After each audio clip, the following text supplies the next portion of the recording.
మంగళగిరి ప్రజలు నాలో కసి పెంచారు. ఆ కసితో మంగళగిరి ప్రజల కోసం నేను పనిచేస్తానని చెప్పా. గత 4 సంవత్సరాలు 9 నెలలుగా వైకాపా ప్రభుత్వం మన మంగళగిరికి చేసింది ఏంటని ఒక్కసారి మిమ్మల్ని ఆలోచించమంటున్నా. ఒక మాటలో చెప్పాలంటే ఈ ప్రభుత్వం మనకు చేసింది గుండు సున్నా. 2 సార్లు వైకాపా పార్టీని మీరు ఆశీర్వదించారు, దీవించారు. అలాంటిది మంగళగిరి అభివృద్ధి ఎలా ఉండాలా, సంక్షేమ పనులు ఎలా ఉండాలా, కానీ ఇప్పుడు ఏకంగా ఎమ్మెల్యే గారే పారిపోయే పరిస్థితి మన నియోజకవర్గానికి వచ్చింది.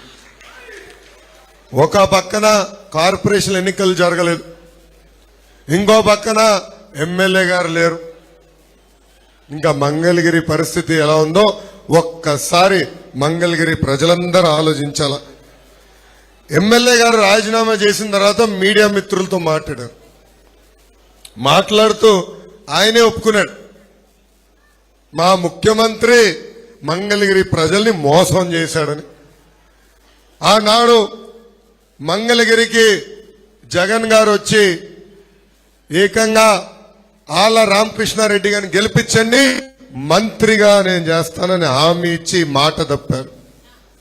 అంతేకాదు మంగళగిరి నియోజకవర్గానికి ప్రత్యేక నిధులు కేటాయించి మంగళగిరి నియోజకవర్గాన్ని అభివృద్ధి చేస్తున్నారు, అది చేయలేదు.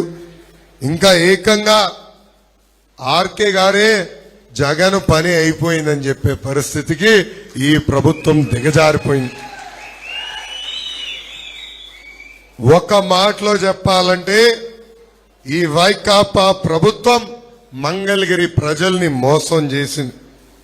కానీ మంగళగిరి ప్రజలు నేను హామీ ఇస్తున్నా, మంగళగిరిని నా మనసులో పెట్టుకుని అభివృద్ధి చేసే బాధ్యత వ్యక్తిగతంగా నేను తీసుకుంటాను.